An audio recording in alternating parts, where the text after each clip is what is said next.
essa é a essência.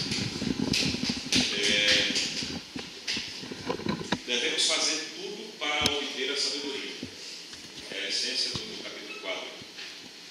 Pois dela depende a nossa vida. Devemos dar ouvido às palavras sábias e afastar-nos do mal. Sabedoria. Eu sei que o ano, na semana passada, já pode ter esgotado bastante esse tema, mas qual é a diferença de sabedoria, ser sábio, ter conhecimento, ou sabedoria e inteligência?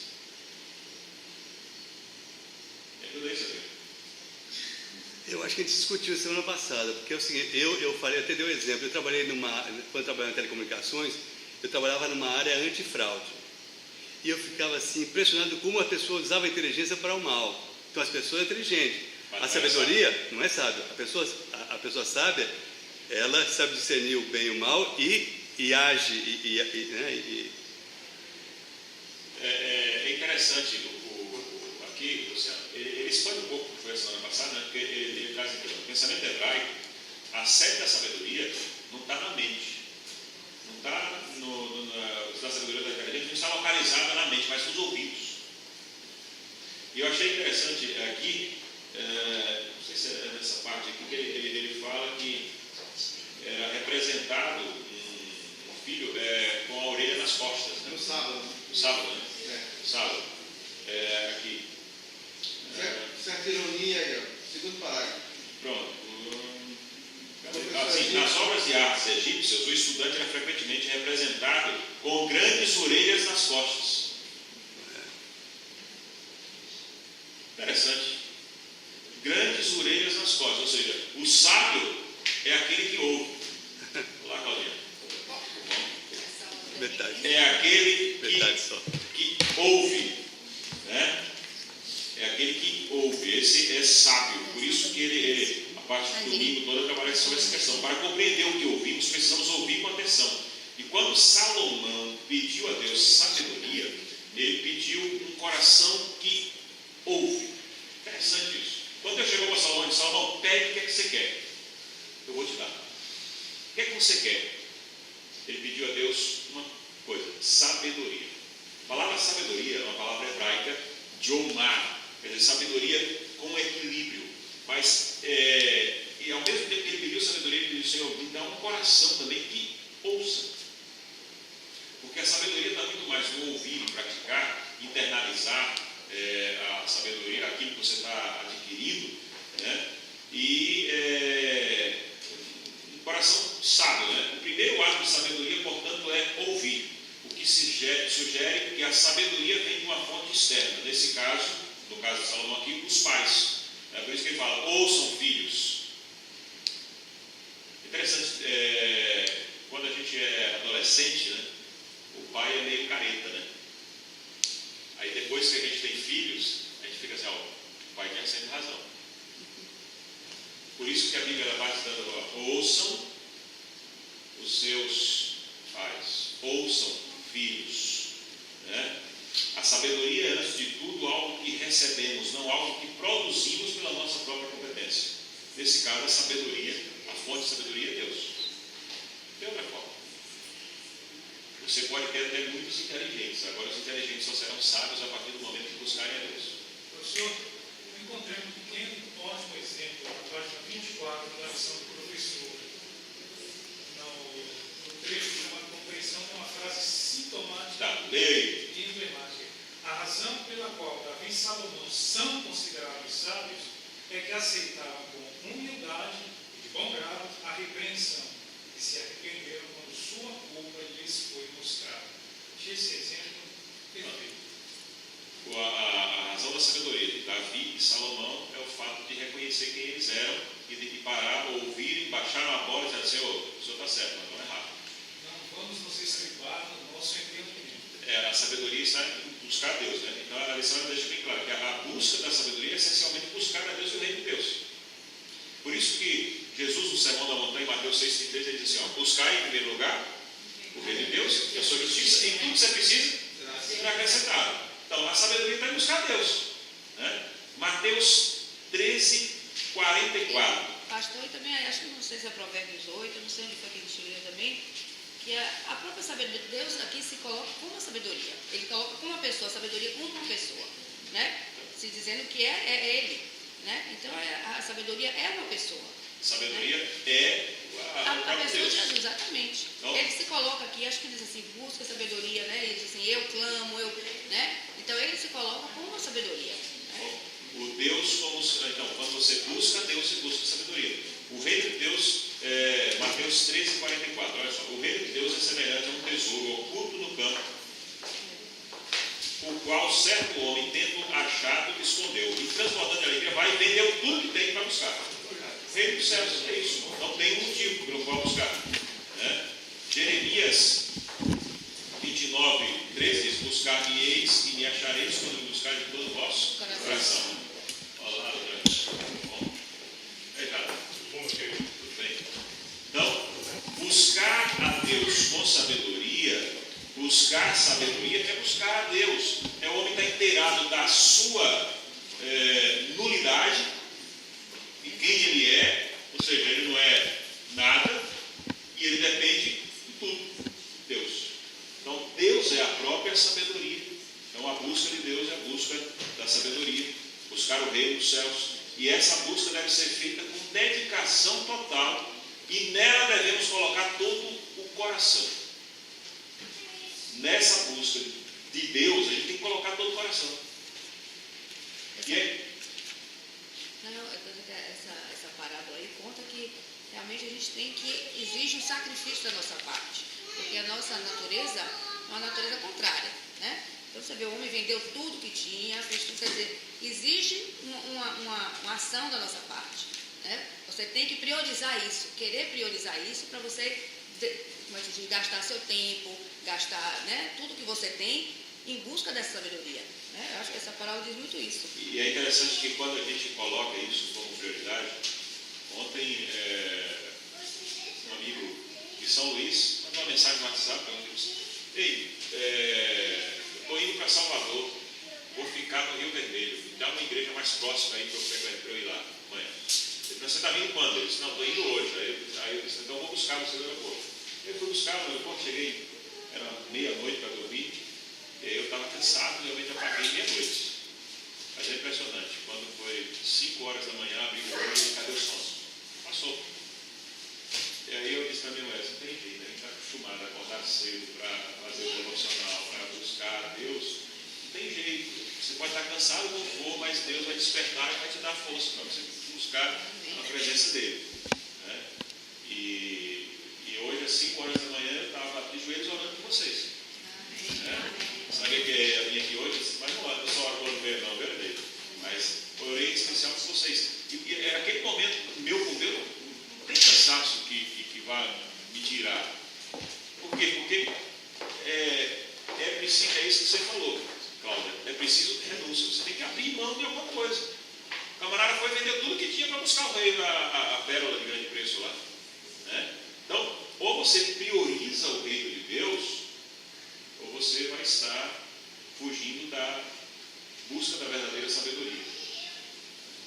E cá entre nós, se a gente não prioriza o reino de Deus, eu fico pensando, ontem eu visitei um primo, e eu conversando, e depois eu saí e fiquei refletindo: mas o que ele está buscando? Porque a gente sabe que nós estamos aqui só de passagem, isso aqui a gente constrói e faz os nossos projetos, os nossos sonhos, mas assim, com aquele coração de criança que quando vai na praia constrói o castelo de areia, mas ele sabe que a maré vai subir e vai levar embora. A gente sabe que tudo que nós estamos construindo um dia vai embora. É por isso que a gente não pode ficar pegado, porque nós temos um projeto de vida. Qual é o projeto? Morar na Canaã Celestial. Esse é o meu projeto de vida. A minha prioridade número 1 é buscar o reino de Deus. Porque quando eu busco o reino de Deus e sua justiça, tudo que eu preciso vai ser acrescentado. Ou eu coloco isso no meu coração, ou eu vou ficar frustrado. Então, a busca da verdadeira sabedoria está em buscar o reino de Deus. Interessante que na parte de segunda-feira ele fala sobre a proteção da família. Então, devemos vigiar nossas palavras. Capítulo 5 de Provérbios dedica amplamente sobre isso. Fugir de homem ou de mulher que possa se tornar uma ameaça ao nosso casamento, à nossa família.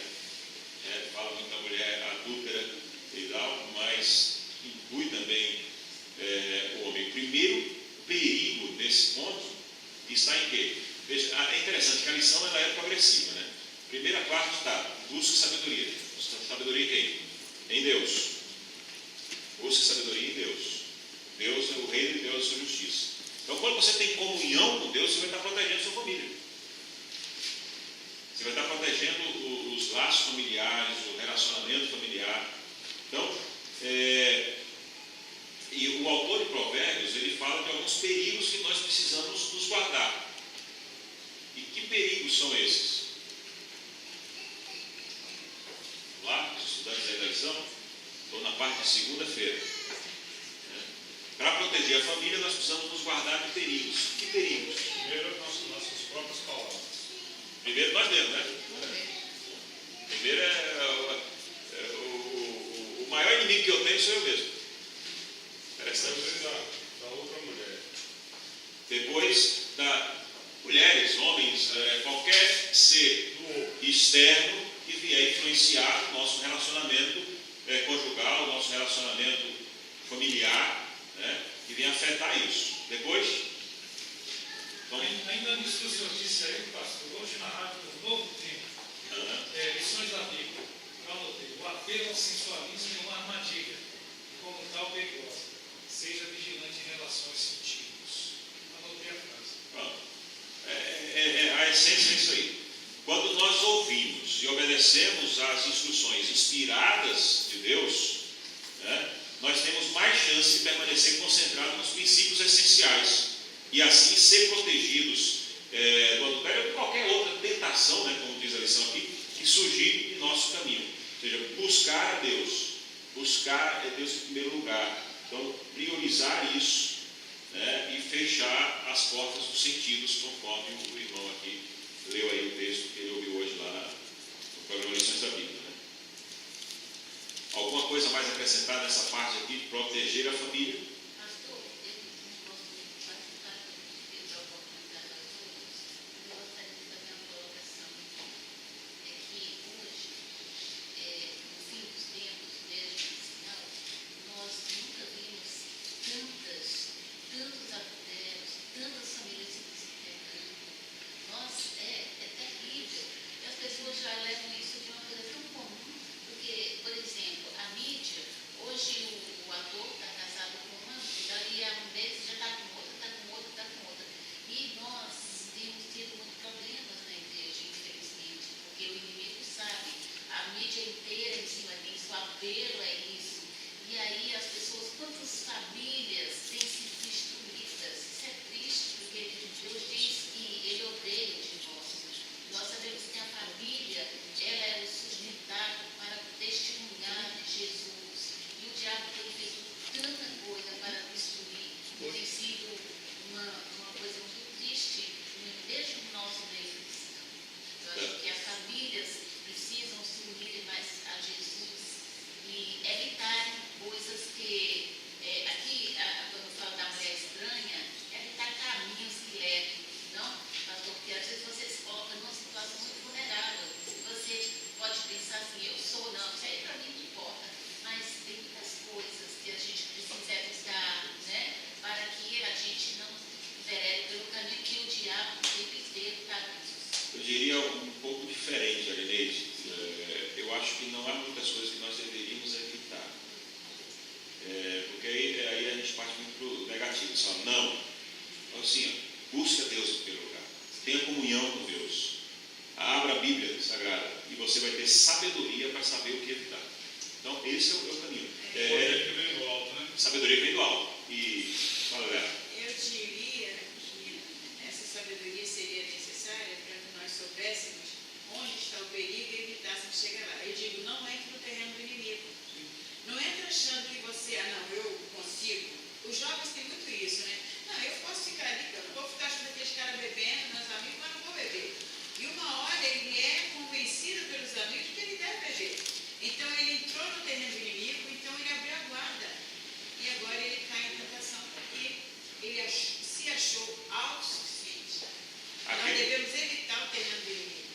que tem na lição, no comentário da Ellen White, pode aproveitar um pouco.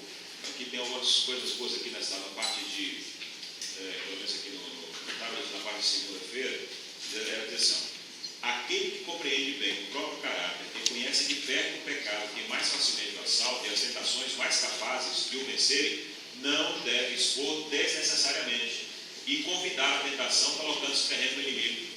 No outro parágrafo diz assim: conhecer a si mesmo salvará muitos de cair em graves tentações e evitará muitas inglórias derrotas. Conhecer a si mesmo. Conhece a ti mesmo. Quem foi que disse isso? Só não. Hein? Querem dizer, bora lá, o pessoal aí da filosofia, da psicologia, conhece a ti mesmo. É um desses aí, né? Conhece a ti mesmo. Ele vai dizer assim, ó: conhecer a si mesmo salvará muitos de cair em graves tentações e evitará muitas inglórias e derrotas. Você conhecer, saber seus limites e se você sabe que o seu limite é aqui, mantenha a distância aqui. Isso dá sabedoria. Né? E aí ela diz assim, esse é um texto de Mensagem aos Jovens, parte 134 e 35. A maior parte dos incômodos da vida, suas mágoas, suas irritações, se devem ao temperamento não dominado. Olha aí. No momento, por palavras precipitadas, apaixonadas e descuidadas, pode ser realizado um mal que o arrependimento de uma vida inteira não pode desfazer. Ó, quantos corações partidos, quantos amigos separados, quantas vidas fragmentadas pelas palavras ásperas e precipitadas de que eles poderiam ter trazido auxílio e cura. Cuidar, domínio próprio, né? Eu acho que aí é uma sequência, né? Você está falando sobre palavras, né? Porque no relacionamento você tem, claro, né, são as palavras, né, que você se comunica com o outro. Estou falando de relacionamento, a gente está falando de marido e mulher, mas de todos.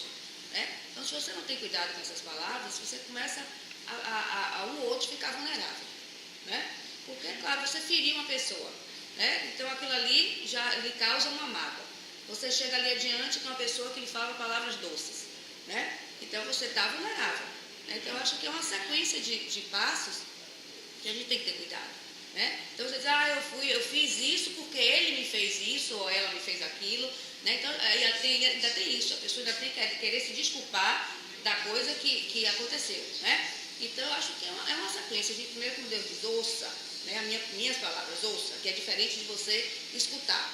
Escutar é uma coisa que passa assim, você não escutou. Ouvir não, como a gente estava dizendo, você pega uma criança e você diz, pare, me escute, me ouça isso, não é para fazer isso. Né? Então, requer ação, né? Você requer ação, exatamente. Né? Então, eu acho que é uma sequência aí, você ouvir as palavras, não ter palavras ásperas, né? Porque se você está ouvindo, eu acho que no relacionamento você ouve realmente. Né? Você quer escutar da pessoa que você está se relacionando coisas boas. Né? Então, na hora que você quebra isso, eu acho. Não sei se você vai fazer algum comentário, mas na parte de segunda-feira, nessa segunda-feira, a parte do adultério aí vem Salomão.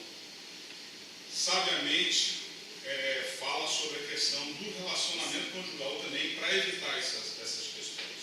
Sim. De se deleitar em relação com a mulher ou o marido que você ama. E é muito interessante esse comentário dele, porque ele usa a água, que é vida, né? Quando ele fala, você vai deixar vai dar água para as outras, né? E é interessante porque a ideia muitas vezes desse relacionamento sexual intenso dentro de casa, muitas vezes as pessoas nem quadrunam exatamente com isso. E aqui ele está dizendo que esse é um dos principais motivos porque acontece isso. Bebe água da tua própria cisterna. Exato. E é vida. Você quer ter vida no seu relacionamento? A questão do relacionamento sexual é extremamente importante. E se deixar de ter, você deixa de ter a água. Você consegue viver sem água? E aí a gente precisa realmente sempre estar muito atento a isso. E é um grande conselho que eu acho que o Salomão dá para os casais. Ok. Terça-feira, proteja a sua amizade. Tudo bom, Sérgio? Alvinha? Bom vê-lo. A sabedoria bíblica valoriza relacionamentos humanos. É interessante que ele fala de família, agora vem falando dos amigos, né? E pede que você tenha consideração com esses relacionamentos. Agora, é interessante aqui que Salomão, no capítulo 6, versículos de 1 a 5, né? Ele faz um alerta aqui. Eu vou ler o texto e depois a gente conversa. Filho meu, se ficasses por fiador do teu companheiro, e se te empenhasse ao estranho, estás enredado com o que dizem os teus lábios, está preso com as palavras da tua boca. Agora, pois, faze isto, filho meu, e livra-te, pois caíste nas mãos do teu companheiro. Vai, prostra-te e importuna o teu companheiro. Não dê sono aos teus olhos, nem repouse as tuas pálpebras, e livra-te como a gazela das mãos do caçador, como a ave da mão do passarinheiro. Que problema que Salomão aqui se referiu aqui, quando ele fala isso aqui? E que solução ele dá para a pessoa envolvida aqui? Né? E que princípio espiritual a gente aprende isso aqui? Essa é uma pergunta, a pergunta 4 aqui da lição. Né? A que problema ele estava se referindo quando ele fala assim, ó, cuide disso aqui? Qual é o problema? Me ajuda aí, Assis. Ser fiador, né? Ser fiador. É uma boa ideia. Interessante. Eu já vi muita gente enrascada por causa dessa história. Amizades serem desfeitas, famílias serem desfeitas por causa de o conselho que a Bíblia já deu há milhares de anos atrás. Né? Sim. Questão de criança também. E aqui Salomão ele se refere ao fato de fazer promessas sem pensar no que está fazendo. Né? Às vezes sem ter condição. A amizade, o lado da amizade, você é tão grande que você faz a promessa e age de forma daquilo, além do que você poderia fazer. Né? Eu sempre vi meu pai sempre teve muitos amigos e sempre fez muitos negócios e era interessante. Uma ocasião chegou alguém lá e pediu um dinheiro emprestado a ele. E esse alguém que foi lá pedir um dinheiro emprestado a ele é alguém que era conhecido na praça como caloteiro, né? Um velhaco, né? O famoso caloteiro. E aí eu cheguei para ele e disse: meu pai, o senhor está vendo que o senhor não vai receber esse dinheiro? Como é que o senhor empresta dinheiro aí? E meu pai olhou para mim assim e disse: filho, eu sei que eu não vou receber. Mas por que o senhor emprestou? Não, que eu poderia dar para ele. Como ele não quis, não teve agora me pedir, eu dei. Não vai afetar em nada as nossas contas, fica tranquilo, não vai faltar para a gente. Eu quis fazer uma ação, eu dei. Ainda que ele não me pague, eu não vou sentir falta. Porque no meu coração, eu dei. Não está E contando. você? Oi? Sim, não volto mais para pedir. Né? E naquele momento eu podia fazer aquilo. Agora, qual é o problema que o Salomão fala? É que você fazer uma prova e prometer aquilo de maneira impensada e que você não pode. Você vai e entra como fiador, avalista de alguém, e aí esse alguém dá o calote, quem é que vai ter que pagar? Você não pode pagar. Mas por que assinou? Porque entrou na enrascada. Se você pode pagar, faça. Não, eu vou fazer isso aqui, se não puder, vou ajeitar aqui para ajudar, amigo. Mas se não vai, não entra nisso aí, porque senão você vai perder a amizade, vai perder o amigo, vai se desgastar, vai ter uma série de complicações. Né? E se você entrou nessa enrascada, aí o que é que Salomão diz? Vai lá e chega o teu amigo e diz: ó, eu fiz uma coisa sem pensar, e se livra dele. E é interessante por isso, fica importunando o sono, não deixe ele dormir, até o momento que ele te libertar disso. E corra, fuja como a gazela foge da mão do caçador. Né? Interessante isso aqui. Ou seja, embora precisemos ser generosos quando podemos, seremos sábios se não permitirmos que nossa caridade se transforme num desastre para a nossa família. A lição deixa bem claro isso. Salomão adverte isso. Então, faça boas ações, ajude os seus amigos, desde o momento em que você e sua família não sejam comprometidos. Mas pastor, mas ele tem que fazer, não há maior amor do que esse, dar a vida pelos seus próprios companheiros. E isso está sendo falado não por uma pessoa que não tem experiência, né? Tanto com relação lá à mulher, sexo e dinheiro, Salomão teve demais, né? Sim. Então ele fala com experiência, com propriedade. Né?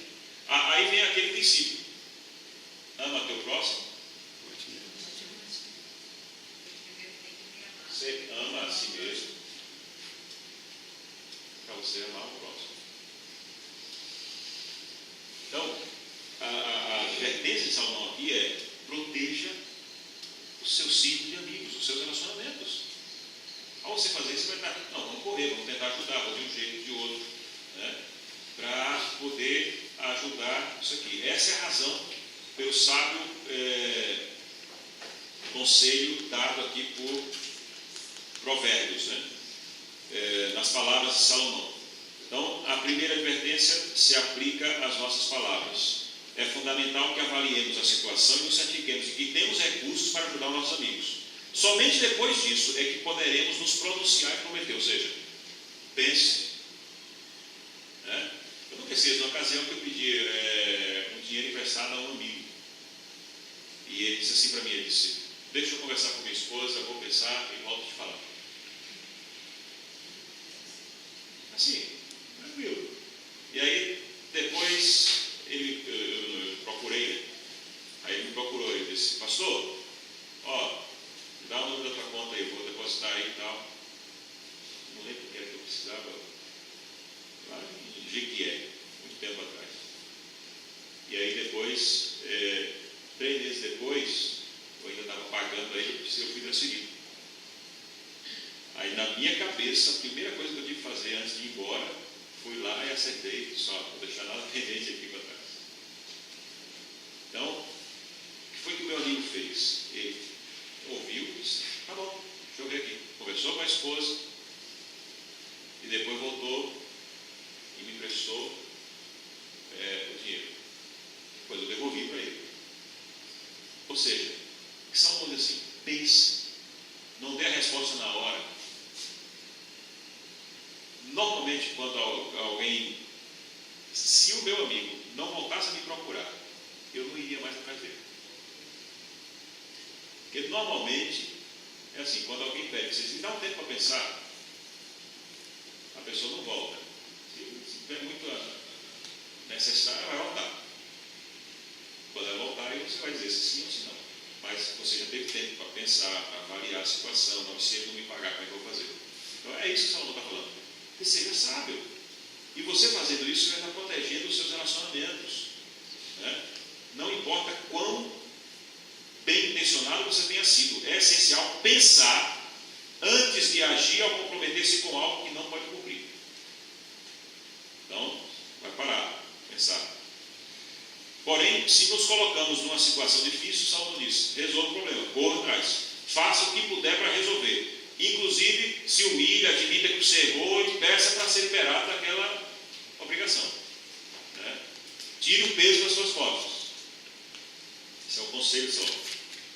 Depois, a parte de quarta-feira, proteja o seu trabalho. Proteja o seu trabalho. E é interessante que ele usa aqui a metodologia de uma ilustração aqui. Vai ter uma formiga ao preguiçoso. Considere os seus caminhos ser sábio. Não tendo ela chefe, nem oficial, nem comandante, nem esquilo, prepara o seu pão e na sua saga ajuda o seu mantimento. O que ele quer dizer com isso? O que é que nós podemos aprender com as formigas aqui? Com respeito ao trabalho. Precisa ter ninguém pressionando para você fazer o que é da sua obrigação. De responsabilidade. Você tem que decidir sozinho, sem necessidade de um líder te pressionando. Trabalho é trabalho. Responsabilidade. Né? Não tem coisa. Uma coisa que me incomoda é quando alguém me delega uma responsabilidade e depois fica me cobrando.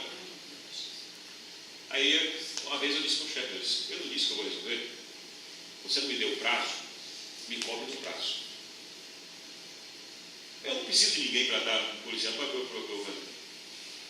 Aí ele me pediu desculpa, ele disse: cara, é que eu às vezes peço algumas coisas para algumas pessoas que não fazem, e aí eu fico, me perdoe, eu sei que você nunca falhou comigo. Pastor, lá em Garanhuns tem um papel do exército que dentro do exército, missão dada é missão cumprida. Então, o que é que Salomão diz? Olha a formiga, cara. Vai lá, Ou seja, a formiga trabalha. Né? Ela está lá. Ela carrega peso maior do que ela. Né? Se nós tivéssemos a força que a formiga tem proporcionalmente, eu acho que a gente pegaria esse piano, botaria nas costas, né? E deu trabalho, foram 4 homens para subir e 4 camaradas profissionais da área e trouxeram ele desmontado. Né? Aí. Então, eu acho que se a gente tivesse a força que a formiga tem, a gente botaria nas costas e sairia com uma mochila, né? Pela proporção.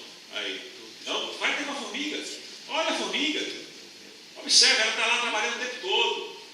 Está provendo as coisas, fazendo o armazenamento ali, para quando vier um momento que era crítico, ela está ali protegida, né? Ela trabalha no verão, no inverno ela está ali protegida. É previdente, né? Previdente.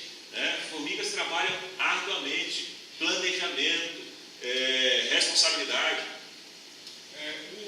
Esse texto, na verdade, com os estudos que tem hoje da formiga, está um pouquinho fora de contexto, porque já nos estudos, você pode olhar na internet, a formiga, na verdade, ela tem uma sociedade muito mais bem organizada, inclusive, do que a nossa. Né? Inclusive, tem soldados e o preguiçoso, a formiga preguiçosa, os soldados vão e matam ela. Certo? E ela tem quem seleciona o local, só para indicar qual o tipo de alimento que pode ser pego, é muito interessante, depois vocês dão uma olhada. Mas é bíblico o texto, então, é essa observação que você fez que eu acho que é brilhante, porque o que é que Salomão queria dizer aí? É tipo assim, ela não depende da outra pessoa para executar o serviço. Não quer dizer que ela não tenha chefe, sim, ou não tenha mãe, que ela tem e a gente tem.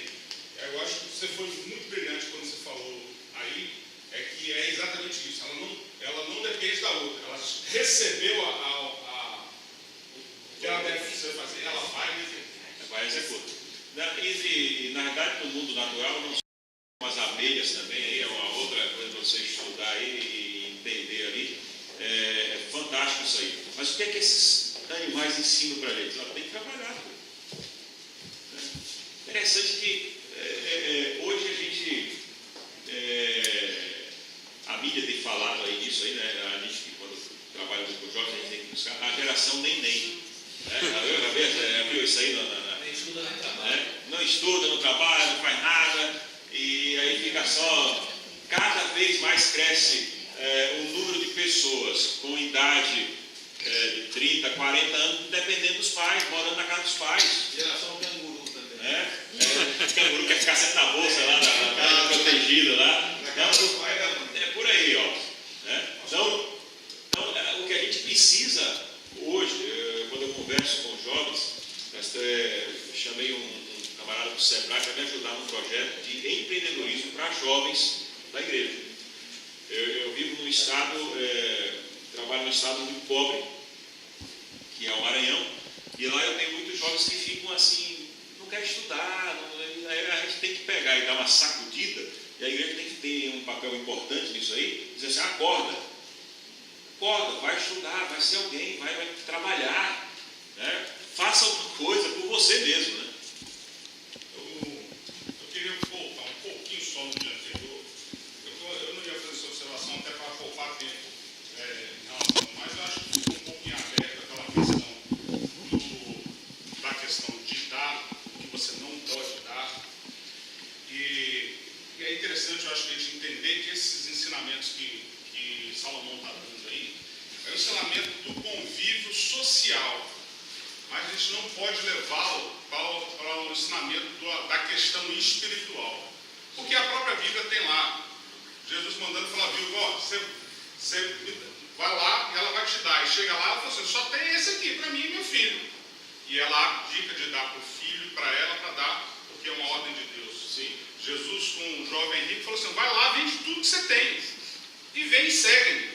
Então, nas questões espirituais, esse conceito ele é diferente, porque aí vem uma ordem de Deus.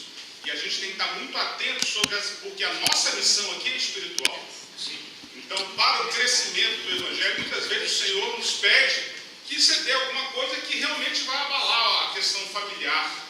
Mas ele fala assim, vai porque quem te sustenta sou eu. Eu vou abrir a porta para resolver esse assunto. É só esse falou aí, eu me lembrei do meu pai no outro contexto. Estava eu e minha esposa, nós estávamos de férias lá, e aí alguém chegou e chamou, seu João! E ele saiu. Daqui a pouco ele voltou, aí a minha esposa olhou para os pés dele e disse, seu João, você não estava calçado? Cadê sua sandália? Ele disse, não, eu cheguei lá e o moço me pediu dinheiro para comprar uma Havaiana. Como eu não tinha dinheiro agora, aí eu tinha Havaiana, eu tirei, deu no pé dele e mandei ele embora. E voltou descalço para casa. Né? Aí a Caterine disse, mas seu João, e o senhor? Disse, não, eu pego aí da mulher e uso para tomar banho e depois eu compro outro. Então, eu acho que esse desprendimento, meu pai me ensina muita coisa. Uma vez que eu fui repreender, aí ele disse, filho, quem não vive para servir não serve para viver. Então, eu acho que esse é um outro lado da coisa. Quando você tem um espírito de serviço, o espírito de amor ao próximo, você vai ajudar. Né? O que Salomão adverte aqui é aquilo que eu já falou, é a questão das relações sociais, até para você não perder os amigos. Né? Mas se tem um amigo seu em apuros, ainda que você não possa ajudar, você vai mexer meios, vai atrás de outros conhecidos seus. Eu não sei se vocês são assim, mas eu tenho muito mais coragem de pedir para os outros do que para mim mesmo. E numa ocasião eu precisei levantar, eu acho que um valor alto para ajudar alguém numa situação, eu corri, me arranjem, me dá aí para a gente ajudar fulano. E aí fiz uma cotinha e fui lá e ajudei. Né? Então, eu acho que esse é o espírito cristão. Né? Mas o que Salomão está dizendo assim, não prejudique a sua família, faça dentro dos seus limites. Agora, é claro, quando Deus diz assim, vai, não, meu amigo, Deus disse para Noé, constrói a arca. Você acha que Noé ficou se apegando? Noé vendeu tudo que tinha. Chegou no momento que ele bateu no ombro da esposa e disse, vamos morar na arca, porque eu acabei de vender a casa. Você acha que ele pensou nisso? Não, Deus tinha dado uma ordem para ele. Né? E ele obedeceu a ordem de Deus, deu tudo ali, e aí depois ele foi o segundo dono do mundo. Né? Porque o primeiro era Adão, quando Deus diz, encher a terra e povoar, cuida aí. E agora Deus delega isso para Noé e para os seus filhos. Cuida aí, cuida da terra. Tudo que você tem aí é de você. Então, precisa cuidar disso aí. Mas vamos lá, vamos voltar aqui e falar de trabalho. Então, a preguiça, de Salomão já diz, leva à pobreza. Né? Preguiçoso, tem gente que é pobre porque é preguiçoso. Eu conheço um grupo, né, de profissionais, não vou aqui falar, mas é assim, eles trabalham, saem, trabalham, ganham dinheirinho, aí voltam, aí fazem uma feira para casa, sobrou dinheiro, aí vão para o bar, fica tomando cachaça aí o mês todo, e aí quando chega no outro, quando acaba, aí ele vai lá, trabalha assim, né? Não tem nada, muito acomodado. Né? E Salomão diz, olha, observe aqui, é o preguiçoso que tem algo a aprender com a formiga, e não o contrário, vai ter com a formiga o preguiçoso, considere os seus caminhos, ser sábio. As formigas se superam, carregando cargas mais pesadas do que elas mesmas, se preparando para o futuro. O preguiçoso vive no presente e se ocupa apenas consigo mesmo. Ele não está preocupado com a sua família, não está preocupado com a sociedade que ele vive. Embora a indolência e a preguiça sejam condenadas, precisamos nos lembrar também de que a vida não consiste também em apenas trabalhar, o outro extremo, e ganhar dinheiro. De que maneira aí vem a bênção e a orientação de Deus, né? O sábado é apresentado no contexto de uma semana de trabalho que nos dá esse equilíbrio. E Deus diz, para um pouquinho, 6 dias trabalharás, farás todas as coisas. E o 7º dia é o sábado do Senhor teu Deus. Para um pouquinho. Então, o sábado ele nos dá esse equilíbrio. A gente pensa assim, eu não posso ficar o tempo todo trabalhando. Uma vez eu aconselhei um cirurgião cardiovascular, conversando comigo, ele disse, pastor, eu estou com 8 vínculos empregatícios. E eu disse para ele, para e vai cuidar da tua família. Reveja os teus conceitos. Os seus meninos vão crescer e precisam ter figura paterna, presente.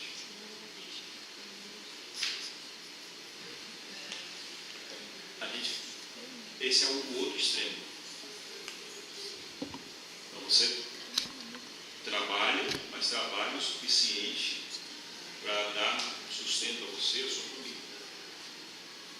O problema é que hoje a gente vive numa era de consumismo, aonde o ter acaba sendo mais importante do que o ser, e aí você é pressionado a querer ter aquilo que você não pode, mas para isso você tem que trabalhar mais, e aí entra num ciclo vicioso, é o outro extremo. Mas o que o sábio Salomão aqui sacode aqui, deixa bem claro, trabalhe, não seja preguiçoso. Ellen White diz assim: jamais poderemos ser salvos na indolência e inatividade.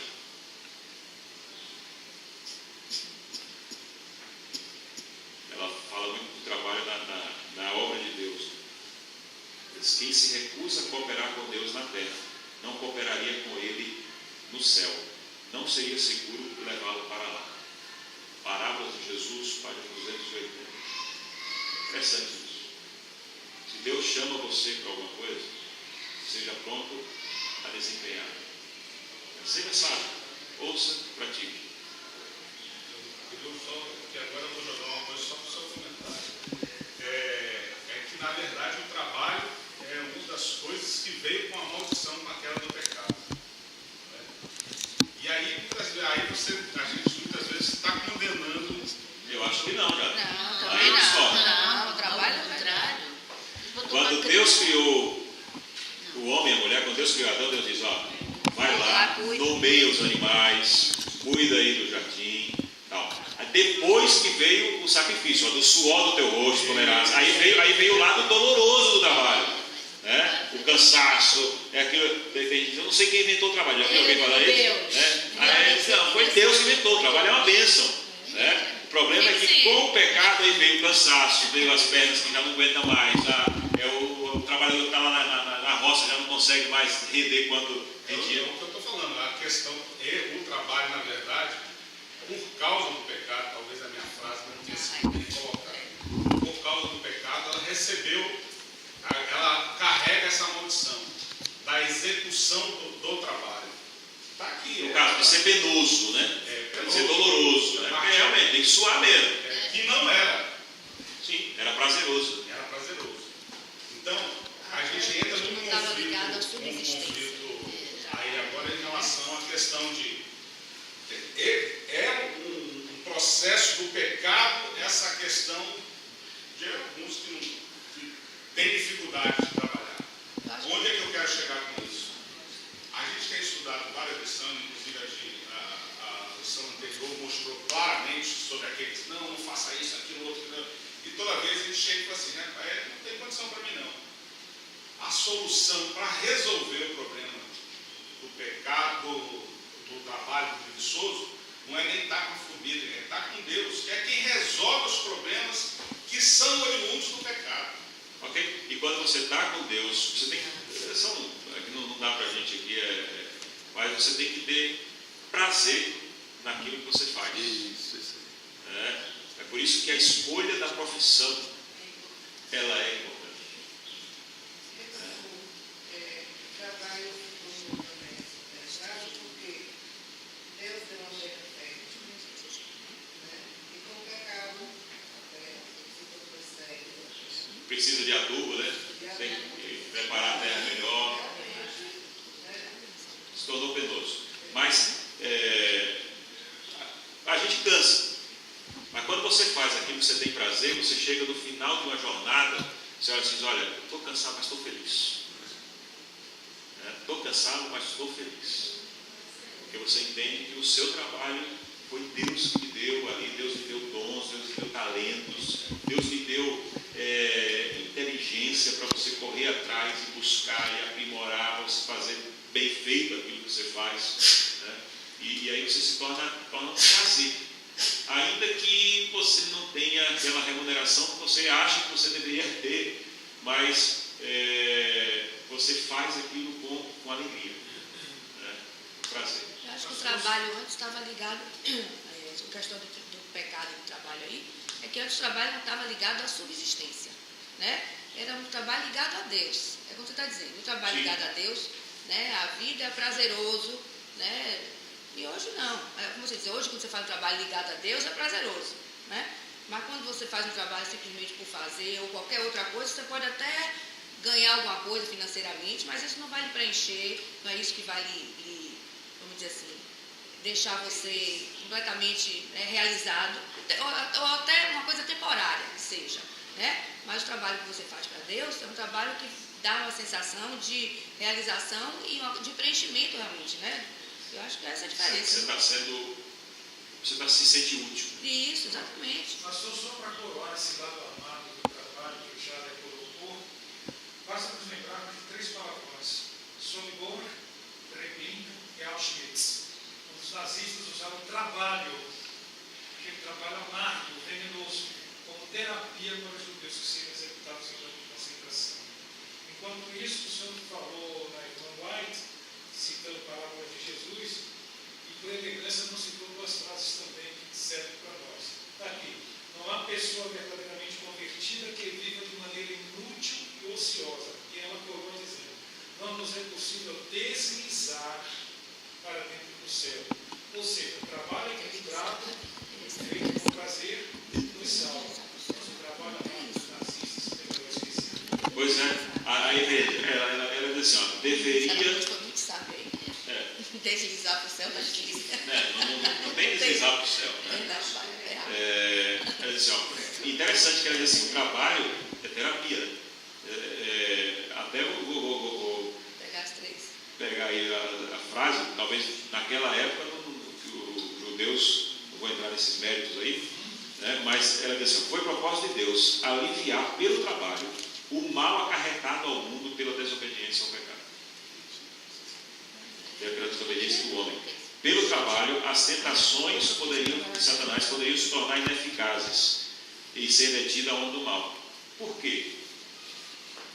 Mente desocupada. Se você está ocupado, está trabalhando, está produzindo, é Deus que vai operando isso. O que você falou com as crianças que você cuida lá do Maranhão, né? Quer dizer, tem que deixar a pessoa ocupada, senão... Complicado, né? Pastor, não tem terapia melhor do que uma filha de Adolescente. Do que o de vez em quando... De vez em quando eu chego na minha esposa... A minha esposa... Mas quando a gente conclui, o que está no bom mundo. Mas eu concordo com a senhora. De vez em quando eu chego em casa, aí a pia está cheia de pratos sujos. Tem que matar o filho, tem que matar o marido, fora do hotel. Mas quando a gente conclui. Olha, eu concordo plenamente com a senhora. Às vezes quando eu chego em casa estressado, aí a pia está cheia de louça. Aí minha mulher disse, não, deixa eu lavar aqui. Eu disse, não, aqui é minha terapia. Aí eu vou, fico lá, e aí a água fria, e aí vai lavando, e pegando detergente, tira a bucha, não é nessa mesmo. Assim, até deixar tudo brilhando. Aí quando está muito estressado, aí pega um pano, vou enxugar e guardo no armário. Quando a mulher chega assim, dá um sorriso, a cozinha está um brinco. Eu disse, obrigado, fiz minha terapia. Concordo com a senhora. Com todo respeito, não vai ter louça no paraíso, não vai? Hein? Louça para lavar no paraíso, vai ter? Rapaz, eu vejo. Bom, as mulheres não dizem que não, viu, irmão? Olha, a mesa do banquete é grande, viu? A mesa do banquete é grande. O meu netinho, mais ou menos um ano atrás, ele estava na pia, lavando louça, e ele disse assim, vovó, quando você terminar aí no seu baby stage, faz um lanche para mim. E eu olhei assim e falei, como é que é? Ele disse, vovó, eu sei que a senhora gosta desse baby stage. Ele fez a parte do shopping. Aí eu falei, mas que moleque machista, ensinando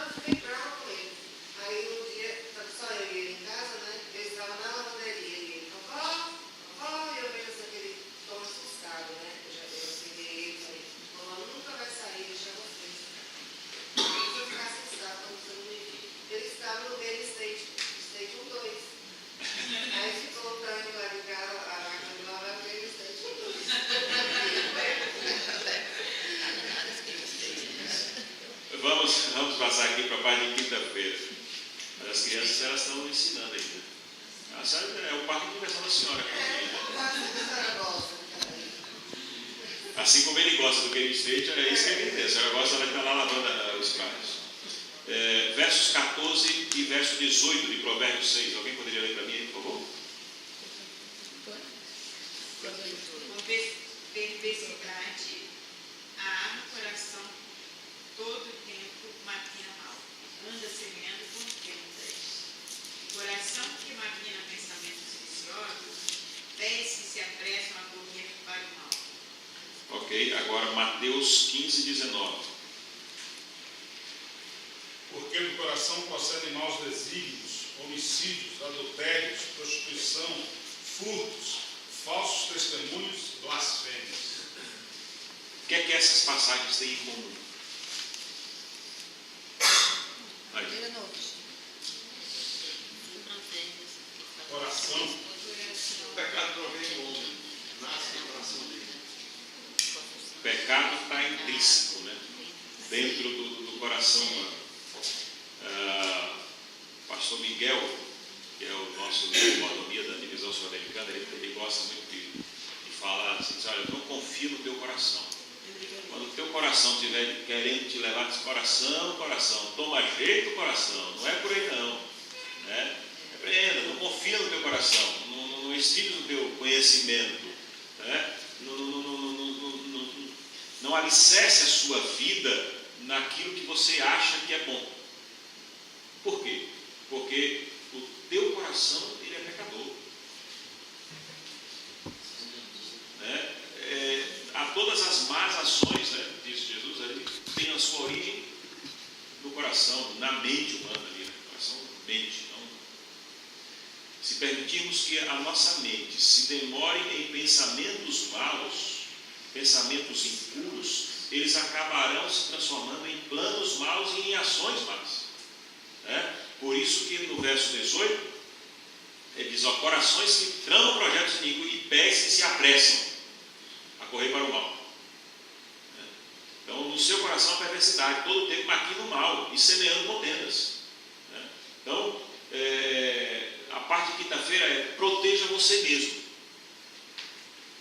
Aquilo que a gente já tinha comentado anteriormente, que a gente tem que cuidar com o nosso coração.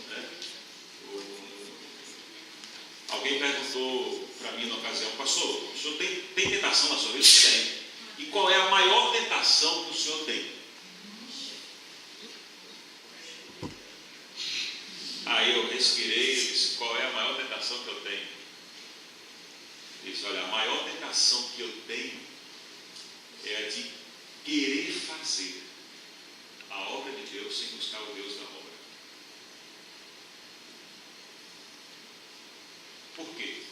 Porque se eu não busco a Deus, eu não vou ter preparo para executar os planos dele na minha vida. Então, o que é que...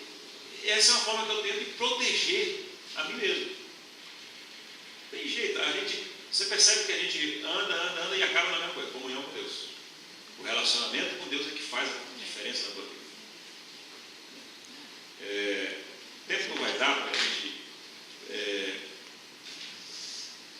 expandir aqui, mas tem um texto aqui que eu gostaria de deixar um dever de casa para vocês. É um texto que mexeu muito. Eu lia, eu dei glória a Deus enquanto eu lia, mexeu muito com meus sentimentos, que é um texto do livro Ciência do Bom Viver, páginas 489 a 491, ou o capítulo Em Contato com os Outros. É o texto recomendado aqui pelo estudo adicional de sexta-feira. É um capítulo fantástico, fantástico. Alguns trechos assim, alguns puxões de orelha, e Deus diz assim: ó, vai por aqui, o caminho é esse. Assim, para mim, ele coroa muito bem a lição aqui.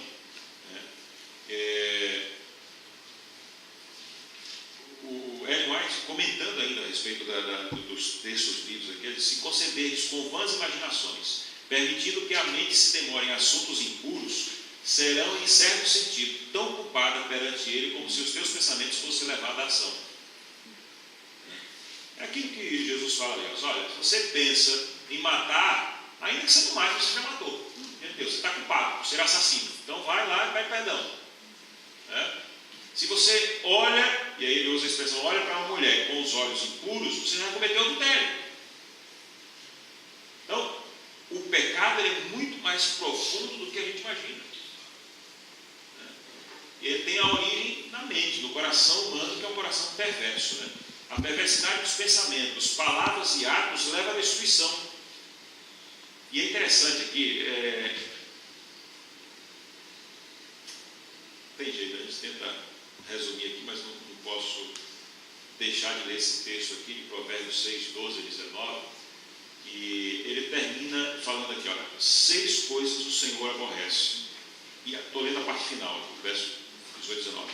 E a 7ª a sua alma abomina.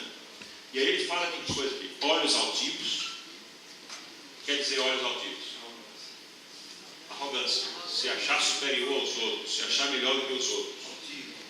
Olhos altivos, língua mentirosa, mãos que derramam sangue, inocente, coração que trama projetos iníquos, pés que se apressam a correr para o mal, testemunha falsa que profere mentiras, e o que semeia contendas entre irmãos. As abominações de Deus. A palavra, né, pastor, aí é nojo. Deus tem nojo, né? Nojo de quem faz fofoca. Fica passando, isso destrói uma comunidade, isso destrói tudo. Lá em Bodocó, quando eu fui para lá, e é uma cidade pequena, se conversa muito da vida dos outros. Eu tinha tanto horror a isso, que eu pedi para papai botar uma placa deste tamanho assim, proibido falar da vida alheia nessa casa. E as pessoas iam lá em casa, eu não sabia, para conversar, para ver se eu falava. Quer dizer, para ver, uma senhora muito católica, Maria José, o nome dela, ela disse, já fui para provocar. E nunca peguei, eu queria dizer assim, para que serve aquela placa? Ela, assim, você vê para que era. Então, eu disse, olha, onde eu estivesse, eu gostaria, porque você denigre, você diz coisas que você pensa que de repente dela que ela não fez, e você passa para aquele, você cria, é um espírito satânico mesmo. Isso começou no céu, né? E Deus não tinha culpa de nada, e fizeram uma campanha, o diabo fez uma campanha. Então, aí, como o senhor mesmo sabe, começa, na verdade, no hebraico, o senhor sabe que a primeira coisa aí é a última, mais importância, que é quem semeia contenda entre os irmãos. Não é só na igreja, né? Contendas é fofoca mesmo, é de falar. Se a gente não pode falar, acho que isso aí é o maior. Aliás, a Bíblia fala muito sobre as palavras. Por tuas palavras serás condenado, por tuas palavras serás justificado. O tempo inteiro a Bíblia fala. E muito melhor, como disse alguém, eu não me arrependo de todos os silêncios que cultivei, me arrependo de muitas palavras que proferi. Então, eu acho que Deus nos ajude. Se a gente não puder falar bem de alguém, que a gente se cale. Uma coisa que a gente deve lembrar que o mundo é pequeno. Às vezes a gente está falando mal de alguém, achando completamente impossível que tenha alguém conhecido dessa pessoa, do parente. Eu estava no shopping uma vez almoçando e tinha 3 pessoas, 3 mulheres, fofocando de alguém em Unaí. Unaí é do oeste de Minas. Eu falei, poxa, eu já morei em Unaí. Aí lá eu entrei para levantar um susto na negócio. Virei para ela e falei bem assim, vocês estão em Unaí? Eu já morei lá. Elas pararam a fofoca na hora, porque eu ainda pensei, não está falando de fora, mas tá, eu disse, olha, eu morei em Unaí, na cidade, não é tão grande, eu conheci alguém. Muitas vezes está falando. Tem que estar cuidando, né? Cuidando de tudo, porque... Então, formas de proteção. Seria talvez esse um outro tema que eu daria para a lição. Só resumindo aqui. Ouçam, filhos, ouçam com sabedoria as orientações de Deus. Pratique aquilo que você aprende. Proteja a sua família. Ame a sua esposa, os seus filhos. Proteja a sua família. Proteja a sua amizade, os seus amigos. Né? Cuide dos seus relacionamentos. Proteja o seu trabalho. Trabalhe o suficiente para o seu sustento, o sustento da sua família, e trabalhe, seja trabalhador. Proteja o seu trabalho, proteja a si mesmo, proteja o seu coração, e tudo isso só é possível mediante o demorar em Deus, o buscar a Deus como princípio da sabedoria. O estudante da Bíblia deve ser ensinado a se aproximar dela no espírito de aprendiz. Devemos pesquisar nas suas páginas, não a busca de provas com que mantenham as opiniões, mas o fim de saber o que Deus diz para a minha vida. Salomão indica a operosidade da formiga como uma censura aos que desperdiçam suas horas na ociosidade ou em práticas que corrompem a alma e o corpo. A formiga se prepara para as estações futuras, mas muitos são dotados da faculdade de raciocínio e deixam de se preparar para a futura vida imortal, ou seja, não buscam com sabedoria aquilo que é essencial. Então, que Deus nos conceda sabedoria e que a gente possa entender que a sabedoria está em buscar a Deus em primeiro lugar e ter a certeza de que tudo mais que nós precisamos será acrescentado.